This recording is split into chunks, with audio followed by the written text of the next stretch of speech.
Hello प्यारे बच्चों, आशा करता हूँ आप सभी अच्छे होंगे। प्यारे बच्चों, इसके पहले वीडियो में हमने पढ़ा है दशमलव संख्याओं का गुणा और आज हम पढ़ेंगे दशमलव संख्याओं का भाग।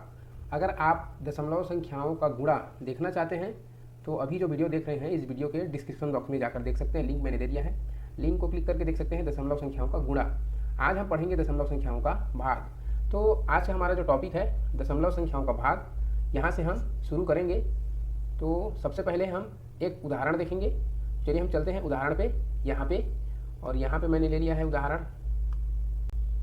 तो चलिए बच्चों, यहाँ पे मैंने उदाहरण ले लिया है। उदाहरण है 1.8 भाग 3 और इस 1.8 को हमको 3 भाग में बराबर बराबर बांटने हैं। तो चलिए 1.8 को मैंने चित्र के रूप में भी ले लिया है। 1.8 का मतलब होता है एक, ये पूरा इकाई होता है। तो ये पूरा इकाई को मैंने रंगीन कर दिया है, जिसके अंदर 10 दशांश होते हैं, 10 टुकड़े होते हैं बराबर बराबर।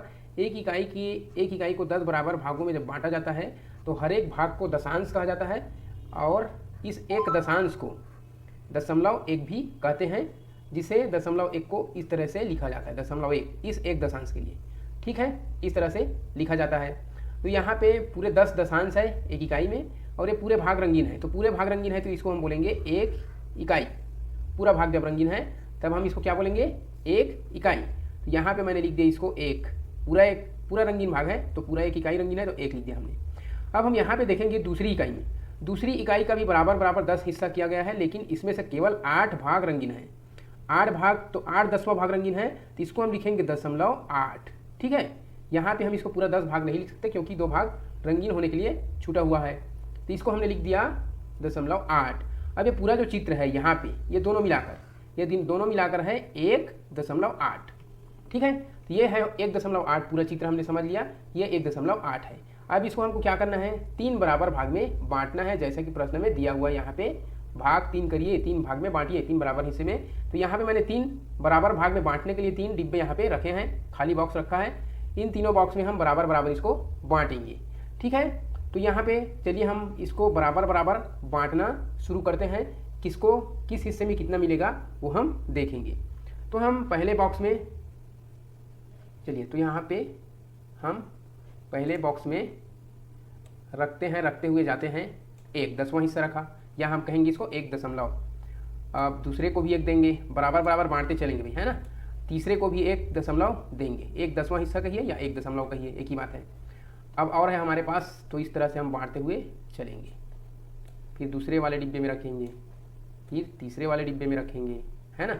इस प्रकार से बराबर बराबर बांटना है भाई, है ना, किसी को कम किसी को ज़्यादा। अच्छा, इसमें 3 रखा गया, बाकी में 2 है ना, तो बाकी को भी 3 कर देंगे। इसको भी 3 कर लेते हैं, इसको भी 3 कर लेते हैं। अभी 3 बराबर बराबर तीनों में हो गया है। अब फिर ऊपर से बांटेंगे, यहाँ से, इसके बाद यहाँ पे और इसके बाद इसमें, है ना। फिर से नीचे रख देते हैं, है ना, इसमें भी यहाँ पे नीचे रख देते हैं और यहाँ पे भी नीचे रख देते हैं। अब ऊपर में रखेंगे, फिर बीच वाले डिब्बे में, फिर लास्ट वाले डिब्बे में। अब जो 0.8 था वो ख़त्म हो गया। जो रंगीन नहीं है उसको तो हमको रखना ही है ना, वो बंटवारे में आएगा नहीं। 1.8 हिस्से को हमने 3 बराबर हिस्सों में बांटा है। तो देखिए प्रत्येक हिस्से में कितना कितना मिला है उसको अब हम देखेंगे। ठीक है, तो प्रत्येक हिस्से में कितना कितना हमको मिला है, चलिए हम देखते हैं। तो यहाँ पे देखिए, यहाँ पे पहले हिस्से को देखिए। पहले हिस्से में 1 2 3 4 5 6 10वां भाग कहिए या 0.6 कहिए, एक ही बात है। सभी में 3 4 5 6, इसमें भी 0.6 और यहाँ पे भी 2 3 4 5 6, यहाँ पे भी 0.6। 6 10वां हिस्सा सभी को बराबर बराबर मिला है। अर्थात हमने 1.8 भाग 3 किया तो इसका जो उत्तर आया है 0.6, या इसको हम 0.6 भी लिख सकते हैं। ठीक है, इस प्रकार से भी हम उत्तर लिख सकते हैं। यहाँ पे देखिए ये 6 मिला है, 6 हिस्सा, तो आपको आंसर में 6 नहीं लिखना है क्योंकि ये 6 जो है एक ही इकाई के 10 टुकड़े हुए थे, उसमें से मतलब 1 से छोटा है सभी। तो ये 10वां भाग था और 6 10वां भाग को हम लिखते हैं 0.6। ठीक है, तो इसका उत्तर आया 0.6 या 0.6 उत्तर आया। अगर हम इसको गणितीय रूप में हल करते तो कैसे, यहाँ पे तो हमने चित्र में समझा है कि चित्र में हम किस तरह से हल किए हैं, किस तरह से हमने बंटवारा किया है, वो यहाँ पे हमने समझा है। बराबर बराबर हमने बांट लिया। अगर हमको इसी सवाल को गणितीय रूप में हल करना होता तब हम कैसे हल करते हैं, तो यहाँ पे देखिए मैं इसी सवाल को 1.8 भाग 3 इस तरह से करते हैं, भाग है ना। तो देखिए ये 1 इकाई है यहाँ पे, ठीक है, 1 इकाई है और हमको 3 बराबर हिस्से करने हैं। तो 3 बराबर हिस्से करते नहीं बनेगा ना, तो हमने क्या किया था, 1 इकाई को पूरा 10 बराबर भाग में बांटा था, उसके अंदर 10 दशांश होता है और यहाँ पे बाजू में इसके ऊपर में 8 दशांश और था रंगीन। तो इसी को हम देखिए 1 इकाई के अंदर होता है 10 दशांश और यहाँ पे 8 और दशांश है, तो दोनों मिलाकर कितने हो गए 18 दशांश। तो यहाँ पे हमने इसको पूरे को इकाई और दशांश को हमने दशांश में बदल लिया है, ठीक है। तो जब दशांश का हम जब भाग कर रहे होते हैं तो यहाँ पे दशमलव लगा लेते हैं, ठीक है। तो अब ये 18 दशांश, तो 3 छिका 18, ये देखिए, और यहाँ से 18 में से 18 घटाएंगे, बचेगा कुछ नहीं, तो ये हो गए आंसर 0.6, या हम 0.6 भी लिख सकते हैं इसको आंसर, ठीक है। तो ये हुआ एक उदाहरण कि दशमलव वाले जो संख्या है उसको कैसे भाग करेंगे, कैसे टुकड़ों में बांटेंगे, ये हो गए, है ना।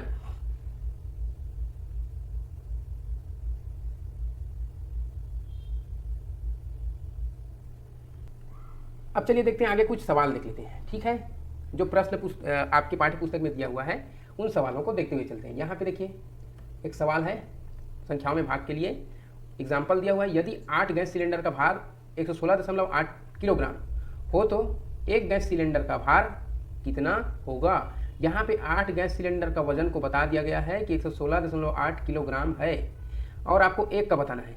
तो हमको एक का बताने के लिए हमको क्या करना पड़ेगा, यहाँ पे जो 116.8 किलोग्राम है ये पूरे 8 सिलेंडर का वजन है, 8 सिलेंडर का भार है। तो हमको क्या करेंगे, इस 8 को 8 टुकड़ों में बांटेंगे तो एक सिलेंडर का भार हमको पता चलेगा, क्योंकि यहाँ पे 8 सिलेंडर है ना, 8 सिलेंडर की अलग अलग हम 8 हिस्सा करेंगे, इसको 8 हिस्सा करेंगे अर्थात 8 भाग करेंगे, 8 से इसको भाग करेंगे और भाग करेंगे तब पता चलेगा कि एक सिलेंडर का वजन या एक सिलेंडर का भार कितना है, वो हमको आंसर के रूप में मिलेगा। तो यहाँ पे देखिए आप सबसे पहले कोने में हल लिख लें। हल लिखने के बाद यहाँ पे जो प्रश्न में दिया है उसको लिखते चलें कि 8 गैस सिलेंडर, ठीक है, का भार, 8 गैस सिलेंडर का भार कितना है 116.8 किलोग्राम केजी, ठीक। अब क्या करना है, एक गैस सिलेंडर का भार हमको ज्ञात करना है, क्वेश्चन मार्क है, यही हमारा प्रश्न है। तब हम क्या करेंगे, ये जो 116 है, ठीक है, 116.8, इसको इस 8 गैस सिलेंडर के टुकड़ों में बांटेंगे, अर्थात 116.8 को हम भाग कर लेंगे 8 से। अब देखिए यहाँ पे एक सैकड़ा है, भाग करेंगे तो एक सैकड़ा को तो 8 लोगों में या 8 सिलेंडर में बांट नहीं सकते, 8 टुकड़ों में। तो हम क्या करेंगे, यहाँ पे इसको दहाई में बदलेंगे, तो एक सैकड़े के अंदर होता है 10 दहाई और यहाँ पे एक दहाई और है, तो ये हो गया 11 दहाई, ठीक है। अब 11 दहाई हो गए तो 8 में बांटना बहुत आसान है, तो पहले हम पढ़ेंगे 8 एकम 8, अब 11 में से 8 घटाएंगे, बचेगा यहाँ पे 3, और देखिए यहाँ पे 3 दहाई बचा और यहाँ पे साथ में इसकी 6 इकाई और है भाग करने के लिए। तब ये पूरे टोटल हम कहेंगे तो 3 दहाई का 30 इकाई होता है और 6 इकाई 30 है 36 इकाई। 36 इकाई को जब हम बांटेंगे 8 भाग में तो 8 चौके 32, ठीक है, 8 चौके 32 हो गया, यहाँ पे 4 इकाई बच जाएगा। अब ये 4 इकाई 8 लोगों में या 8 सिलेंडर के टुकड़ों में बांटते हमको बनेगा नहीं, है ना, 4 को 8 में बांटते नहीं बनेगा। तो हम क्या करेंगे, इसको इस इकाई को हम दशांश में बदलेंगे, और जब यहाँ से जब दशांश बदल रहा हो और यहाँ पे भी देखिए 8 दशांश और है, तो ये 48 हो जाएगा, 40 और 8 48 दशांश, और जहाँ से दशांश का भाग शुरू हो रहा है वहाँ पे हमको दशमलव लगाना नहीं भूलना है आंसर में, नहीं तो हमारी सवाल भी गड़बड़ हो सकती है। तो यहाँ से हम दशांश को भाग कर रहे हैं, 48 दशांश है और 8 का हम पहाड़ा पढ़ेंगे, 8 छिका 48, ठीक है। तो इसका जो आंसर आएगा इसको घटाएंगे, है ना, और घटाएंगे तो यहाँ पे कुछ नहीं बचेगा, 48 में से 48 घट जाएंगे, तो इसका जो उत्तर आया 14.6 किलोग्राम केजी एक सिलेंडर का वजन, ठीक है। तो इस तरह से हल करना है और इसका जो दशमलव कहाँ पे लग रहा है उसको आपको बहुत सावधानीपूर्वक ध्यान रखना है, जहाँ से आपका दशांश शुरू हो रहा है वहाँ पे दशमलव लगाना जरूरी होगा। आगे और कुछ सवाल है उसको देखते हैं हल करके, आपके अभ्यास के लिए कुछ सवाल दिए हैं। यहाँ पे सवाल नंबर पहला से हम देखते चलते हैं। सवाल नंबर पहला में दिया हुआ है 4.2, इसको भाग करना है 3 से। अभी चित्र वाला बताया उसके हिसाब से 4 इकाई है समझिए आप, और 2 दशांश है, तो यहाँ पे 4 इकाई है, ये तो 3 लोगों में बांटते आसानी से बनेगा। तो 3 एकम हम पढ़ेंगे, एक बार बांटेंगे पहले, तो ये 3 खत्म हो जाएंगे, एक बचेगा 1 इकाई। अब ये 1 इकाई 3 लोगों में बांटते नहीं बनेगा, तब हम क्या करेंगे, इसको दशांश में बदलेंगे। 1 इकाई का 10 दशांश और 2 दशांश हमारे पास और है, ये हो गए 12 दशांश। चूँकि अब अभी इस 12 दशांश का हम बंटवारा कर रहे हैं, तो दशांश का जब हम बंटवारा कर रहे हो तो आपको ध्यान रखना चाहिए दशमलव लगाना जरूरी होगा। कहाँ पे, आंसर में, ठीक है। यहाँ पे हम लगाएंगे दशमलव, क्योंकि हम दशांश को बांट रहे हैं। 3 चौके 12 यहाँ पे, और 12 में से 12 घटाएंगे, यहाँ पे कुछ नहीं बचेगा, है ना। ये इसका आंसर जो आएगा 1.4 आएगा, ठीक है। हम सवाल नंबर दूसरा को देख लेते हैं। 42.7 को भाग करना है 7 से। यहाँ पे देखिए 7 भाग 7 दिया है ना, तो 7 से भाग करेंगे। यहाँ पे 4 दहाई, 4 दहाई को तो 7 लोगों में बांट नहीं सकते, तो दहाई को हम इकाई में बदलेंगे। 4 दहाई का 40 होता है, और 40 इकाई है, इसके साथ 2 इकाई और है, 40 2 42। अब 42 इकाई को हमको बांटते बनेगा, तो 7 छिका 42 होता है, और 42 में से 42 घटाएंगे तो बचेगा कुछ नहीं। अब क्या है, यहाँ पे दशांश में 7 है, इस दशांश को हम यहाँ पे लाएंगे। अब आपको ध्यान रखना है कि दशांश को भाग करते समय यहाँ पे उत्तर में दशमलव लगा लेना है। अब दशांश को हल करेंगे 7 एकम 7, है ना, और यहाँ पे घटाएंगे तो यहाँ पे कुछ नहीं बचेगा। आंसर जो आपका आएगा 6.1 आएगा, ठीक है। अब यहाँ पे सवाल नंबर तीसरे को देखते हैं। 62.5 को भाग करना है 5 से। हम 5 का पहाड़ा पढ़ेंगे। देखिए यहाँ पे 6 दहाई है, तो 6 दहाई तो 5 भाग में आसानी से बटेगा। 5 एकम 5 पढ़ेंगे, ये घटाएंगे तो 1 बचेगा, और यहाँ पे 2 इकाई और है। अब यहाँ पे हम देखेंगे टोटल 12 इकाई हो गए, क्योंकि 1 दहाई का 10 और 2 12 इकाई। 12 इकाई को जब हम 5 में बांटेंगे तो 5 दूनी 10 यहाँ पे आएगा, और 2 इकाई और शेष बच जाएगा। अब 2 इकाई बचा, लेकिन 5 लोगों में बांटना है तो बांटते नहीं बनेगा, तो ये 5 जो दशांश है वो हम लाएंगे, और 2 इकाई में होता है 20 दशांश, 20 और 5 25 दशांश हो गए। अब यहाँ से 25 दशांश को बंटवारा जब शुरू होगा, बांटना या भाग करना, यहाँ पे दशमलव लगाना अनिवार्य होगा। अब हम लगाएंगे पहाड़ा पढ़ेंगे 5 पंचे 25, ये हो गए 25 दशांश पूरे के पूरे घट गए, ठीक। या आपको ये देखना है कि ये दशमलव वाली संख्या है, जहाँ तक भाग हो जाता है उसके बाद अगला नंबर दशमलव का आता है, तो वहाँ पे आप आंसर में दशमलव लगा देंगे, ठीक है। यहाँ तक आप समझ गए सवाल नंबर तीसरा तक। हम सवाल नंबर चौथे की ओर चलते हैं, ठीक है। सवाल नंबर चौथा क्या है, देखिए सवाल नंबर चौथा 28.5 भाग 3, तो हम यहाँ पे लिखेंगे 28.5 भाग 3। अब देखिए 2 दहाई बटेगा नहीं 3 लोगों में, तो 2 दहाई का 20 इकाई हो गया, और 8 इकाई 20 8 28, तो 3 नियम 27, 3 नियम 27 हो गए, और यहाँ पे 27 घटाएंगे तो 1 बचेगा, यहाँ पे कैंसल। अब यहाँ पे देखिए 1 इकाई 3 बंटवारे नहीं हो सकते, तो ये इसके अंदर जो दशांश होता है वो 10 होता है, और साथ में 5 दशांश और है, तो यहाँ पे दशांश का बंटवारा होगा तो यहाँ पे दशमलव लगाएंगे, और 3 पंचे 15 यहाँ पे हो गए, है ना। अब इसको घटाएंगे तो 15 में से 15 जब घटेगा तो यहाँ पे कुछ नहीं बचेगा, है ना, तो इसको ध्यान रखना है। अब सवाल नंबर 5वें की ओर चलते हैं। सवाल नंबर हमारा 5वां, यहाँ पे आप देखिए सवाल नंबर 5वां में है 48.0 भाग 5, तो यहाँ से हम 48.0 भाग 5 करके देख लेते हैं। अब यहाँ पे जब हम 1 मिनट ना, थोड़ा सा जगह मैंने ज़्यादा ले लिया है, अगले सवाल के लिए कम पड़ सकता है, यहाँ पे मैं जगह थोड़ा सा कम लेता हूँ। 48.0 और यहाँ से भाग करेंगे 5 से। अब 5 से भाग देंगे, 4 दहाई है, 4 दहाई तो 5 हिस्सा बटेगा नहीं, इकाई में बदलेंगे। 4 दहाई का 40 और 8 48 इकाई। 48 इकाई को जब हम बांटेंगे 5 बार, 5 से पहाड़ा पड़ेंगे, तो 5 निया 45, ठीक है। ये 45 बढ़ जाएगा, बच जाएगा 3 इकाई, ठीक है। यहाँ पे कैंसल। अब 3 इकाई बचा, 3 इकाई तो बटेगा नहीं 5 में, तो इसको हम दशांश में बदलेंगे तो 30 होता है यहाँ पे। या फिर ये समझिए कि 0 को ला रहे हैं, तो 0 से लाने के पहले यहाँ पे दशमलव है, ये दशमलव लगा लीजिए, क्योंकि ये यहाँ पे जब आएगा तो दशांश में बदल गया। 30 दशांश अब हम इसका भाग करेंगे 5 से, तो 5 का 30, ये 30 दशांश पूरे के पूरे भाग हो गए, और आंसर के रूप में हमको मिला है 9.6, सवाल नंबर 5वीं का आंसर। सवाल नंबर 6वां देखिए। सवाल नंबर 6वां में 36.12 भाग 6, यहाँ पे देखिए 3 दहाई है, ठीक है। 3 दहाई 6 लोगों में बांट नहीं सकते, इकाई में बदलेंगे 30 और 6 इकाई और है, 30 से 36 इकाई।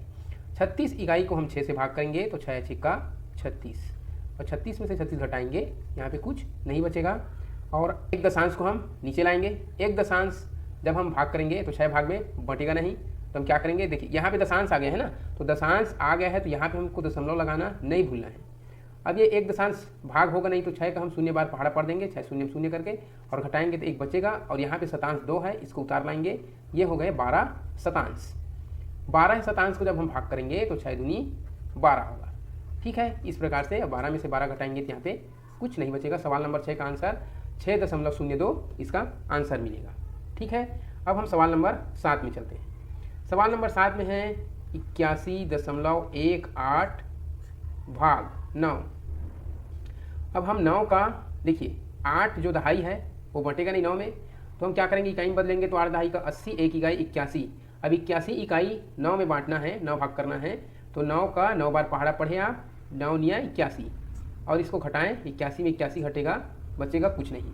अब क्या आएगा, एक दशांश आएगा। एक दशांश, इससे पहले दशमलव है, यहाँ पे दशमलव लगा दीजिए क्योंकि ये दशांश है। एक दशांश तो बंटवारा होगा नहीं, 0 बार हम पहाड़ा पढ़ेंगे और 0 बार जब पहाड़ा पढ़ेंगे 9 शून्य शून्य घटाएंगे, बचेगा 1, आएगा 8 शतांश। अब ये हो गए 18 शतांश और जब इसका पहाड़ा पढ़ेंगे तो ये होगा 9 दूनी 18 ये शतांश पूरे पूरे भाग हो जाएगा और यहाँ पे कुछ नहीं बचेगा। सवाल नंबर 8 की तरफ चलते हैं। ठीक है, सवाल नंबर 8 में यहाँ पे देखेंगे, सवाल नंबर 8 में 120.0 है, भाग करना है 10 से, तो यहाँ पे हम हल कर लेते हैं।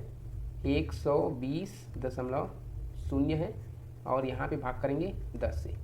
10 से भाग करेंगे तो यहाँ पे एक सैकड़ा है जिसमें 10 दहाई और 2 दहाई 12 दहाई को हम जब भाग करेंगे 10 एकम 10 और यहाँ पे 2 दहाई बच जाएगा और यहाँ पे 0 इकाई हम ले आएंगे, ये 20 इकाई हो गए। 10 दूनी 20 यहाँ पे और 20 में से 20 इकाई माइनस, यहाँ पे दशमलव के बाद 0 है वो 0 लाएंगे, ये दशांश है, यहाँ पे हम लगा देंगे और ये 0 बार हम पहाड़ा पढ़ देंगे यहाँ से, तो ये भी माइनस हो जाएगा, भाग हो जाएगा, अर्थात इसका जो आंसर आया है 12, केवल 12। ठीक है, 12.0 को हम 12 ही बोलेंगे। ठीक है, सवाल नंबर 9 को देखिए। सवाल नंबर 9 में है 54, यहाँ पे 4 रहेगा, 54.8 और इसको हम भाग करेंगे 4 से, तो 4 एकम 4 और 1 बचेगा यहाँ पे माइनस करने के बाद, फिर ये 4 इकाई नीचे लाएंगे, 14 इकाई बन जाएगी, फिर 4 तिया 12 है। ठीक है, 14 में से 12 घटेगा, 2 इकाई यहाँ पे शेष बचेगा और यहाँ पे जो दशांश है, अब दशांश लाएंगे तो ये 28। ठीक है, अब दशांश का जब भाग होगा तो यहाँ पे दशमलव लगाना अनिवार्य होगा। 4 सत्ते 28, यहाँ पे 28 में से 28 माइनस होगा, बचेगा कुछ नहीं। ठीक है, तो ये इस तरह से हल करने हैं। पूरे 9 सवाल मैंने आपको हल करके बता दिया है। यहाँ पे कुछ और सवाल है जिसमें कोई विशेष बात दिखेगी, क्योंकि यहाँ पे लिखा है कि इन प्रश्नों को हल करके देखो क्या भागफल में कोई विशेष बात दिखाई देती है। तो यहाँ पे हल करने के बाद दिखेगा कि क्या विशेष बात है। हम एक सवाल और यहाँ से एक सवाल, दोनों में से एक सवाल हम हल करके देखते हैं और क्या विशेष बात है उसको हम यहाँ पे समझने का प्रयास करेंगे। तो चलिए, हमारा पहला सवाल जो है 123.4 भाग करना है इसको 10 से, और 10 से जब भाग करेंगे, देखिए एक सैकड़ा है जिसके अंदर 10 दहाई और 2 दहाई 12, तो 10 एकम 10 हम लिखेंगे, माइनस करेंगे, 2 दहाई बच जाएगी, 3 इकाई लाएंगे तो 23 इकाई बन गई। 23 इकाई में 10 दूनी 20 और 20 में से 23 में से 20 घटाएंगे, 3 बचेगा, है ना, यहाँ पे 2 और 2 कैंसिल। अब यहाँ पे 4 दशांश आ गए, तो यहाँ पे हमको लगाना है दशमलव, क्योंकि अब दशांश का हल होगा, तो 10 तिया 30, यहाँ पे 4 बचेगा, है ना, 4, यहाँ पे चूँकि दशमलव लग गया है तो यहाँ पे हम 0 बढ़ा सकते हैं, और 10 चौके 40, ये 40 में से 40 घट गया। इस तरह से हमको करना है हल। इसका जो आंसर आया 12.34। अब यहाँ पे मैं एक हल और कर लेता हूँ। हल है 123.4, सवाल नंबर आप चौथा को ध्यान में रख के देखिए, इसको हमको करना है 100 से भाग। अब जब हम 100 का पहाड़ा पढ़ेंगे, यहाँ पे एक सैकड़ा है, ठीक है, एक बार भाग होगा, 100 एकम 100 और इसमें से 123 में से 100 घटाएंगे, बचेगा 23। अब ये 23 तो भाग होगा नहीं, तो यहाँ पे हम लगाएंगे दशमलव। जब दशमलव लगाएंगे तो यहाँ पे ये 4 यहाँ पे ले आएंगे, ये दशांश में बदल गए, अब 234 हो गए। 100 का पहाड़ा पढ़ेंगे 2 बार, 200 आएगा, 100 दूनी 200 और यहाँ पे बच जाएंगे 34। चूँकि यहाँ पे दशमलव लग चुका है तो यहाँ पे हम 0 आगे ले जा सकते हैं, बढ़ा सकते हैं, और यहाँ पे हम 3 बार पहाड़ा पढ़ेंगे तो हमको मिलेगा 300 और ये बच जाएंगे 40। चूँकि यहाँ पे दशमलव लग चुका है तो यहाँ पे हम एक और 0 बढ़ा सकते हैं भाजक से छोटा होने पर, और यहाँ पे जब हम बढ़ाएंगे तो 4 बार हम पहाड़ा पढ़ेंगे, ये हो जाएंगे 400, है ना। अब यहाँ पे 400 में से 400 घटाएंगे, यहाँ पे कुछ नहीं बचेगा, तो आंसर जो है हमारा 1.234। ठीक है, इसको ध्यान में रखना है। हाँ, तो यहाँ पे आप देखिए क्या विशेष बात दिखी, उसको आप यहाँ पे समझिए। देखिए हमने संख्या वही है 123.4, 123.4, लेकिन इसमें भाग करने का जो भाजक है वो थोड़ा से डिफरेंट है, लेकिन उसमें भी कुछ समानता है। देखिए यहाँ पे 123.4 को 10 से भाग किया गया तो क्या हुआ है, जो 3 और 4 के बीच जो 2 दशमलव है वो एक स्थान बाईं तरफ खिसक गया है। ये देखिए आंसर में देखिए 1 और 2 के बीच में, सॉरी 2 और 3 के बीच में आ गया है। पहले 3 और 4 के बीच में था दशमलव, अभी कहाँ पे आ गया, 2 और 3 के बीच में। तो इस आंसर को आप देखिए 10 से भाग करने पर एक स्थान इस तरफ खिसक गया है दशमलव। बाकी उत्तर में 1 2 3 4 ही है, इसमें भी है, जो सवाल में है आंसर में, सॉरी प्रश्न में जो अंक है वही अंक आंसर में भी है, बस दशमलव एक स्थान बाईं तरफ सरक गया है। 10 में 1 0 है तो एक स्थान बाईं तरफ सरक गया है, 100 में 2 0 है तो यहाँ पे देखिए 2 स्थान बाईं तरफ सरक गया है। ठीक है, 3 4 के बीच में था, यहाँ से सरक के यहाँ पे आ गया 2 स्थान। ठीक है, तो इस तरह से यही विशेष बात है, इसको देखना है और समझना है। तो यहाँ पे आप देख के आपको समझना है बच्चों। यहाँ पे मैंने आपको बताया कि देखिए अगर हम 100 से भाग करते हैं जिसमें 2 0, ठीक है, तो क्या हो रहा है हमारा आंसर में, प्रश्न में जो संख्या है वही आ रहा है आंसर में, और अगर हम 100 से भाग कर रहे हैं 2 स्थान बाईं ओर दशमलव खिसक रहा है, और अगर हम 10 से करते हैं जिसके साथ 1 0 है तो एक स्थान बाईं ओर सरक रहा है दशमलव। तो ऐसे ही सभी में होगा। हमने इन दोनों का सवाल हल करके देखा है, उत्तर में जो भी, प्रश्न में जो भी संख्या है वही आंसर में आ रहा है, बस दशमलव सरक रहा है। तो उसी प्रकार से अगर हम इसका देखेंगे तो इसमें क्या है, 6 7 8 9 है सवाल में, एक स्थान खिसकाएंगे तो 7 और 8 के बीच में यहाँ पे दशमलव आएगा, और ये हो जाएगा 67.89 इस सवाल का आंसर। हम तीसरा को देखें, अगर हम तीसरा को देखें तो यहाँ पे हम वही लिखेंगे जो सवाल में है ना, 1 2 4 और 6 ये है ना, लेकिन हम क्या करेंगे, दशमलव को इस एक स्थान बाईं तरफ सरका देंगे तो 4 से पहले आ जाएगा यहाँ पे, ये हो जाएगा आंसर 12.46। इसका आंसर हमने निकाल लिया। पाँचवें का आंसर आएगा 6 7 8 9, और 100 से है तो 2 स्थान इधर आ जाएगा, अर्थात यहाँ पे 6 और 7 के बीच में लग जाएगा 6.789। यहाँ पे भी 100 का भाग है तो 1 2 4 6, और 2 स्थान यहाँ से खिसकेगा तो 1 और 2 के बीच में आएगा, अर्थात यहाँ पे 1.246 इसका आंसर होगा। ठीक है, इस तरह से इसका आंसर निकलेगा। इसी को आपको समझना है, यही विशेष बात है। यहाँ पे लिखकर भी बताया गया है कि 10 से भाग करने पर एक स्थान बाईं ओर सरकता है, क्या चीज़, दशमलव एक स्थान बाईं ओर सरकता है 10 से भाग करने पर। 100 से भाग करने पर दशमलव 2 स्थान बाईं ओर सरकता है, यहाँ पे 2 0 है, इसका ध्यान रखना, यहाँ पे 1 0 है। अगर हम 1000 से भाग करेंगे तब क्या होगा, 1000 से भाग करने पर 3 स्थान बाईं ओर सरक जाएगा दशमलव, इस बात का आपको ध्यान में रखना है। और इस तरह से आज का जो हमारा टॉपिक है दशमलव संख्याओं का भाग, ये पूरा समाप्त हुआ इस टॉपिक। और अगर आपको कहीं पे डाउट हो तो आप वीडियो रोक कर पुनः देख सकते हैं, यहाँ पे सभी सवाल के आंसर हल किया हुआ आपको मिलेगा। वीडियो को थोड़ा सा रोक कर या पीछे करके पुनः देख सकते हैं। आज के इस वीडियो से आप लगातार बने रहें, इसके लिए आपको थैंक यू। अगली वीडियो में फिर से हम मिलेंगे एक नए टॉपिक के साथ में।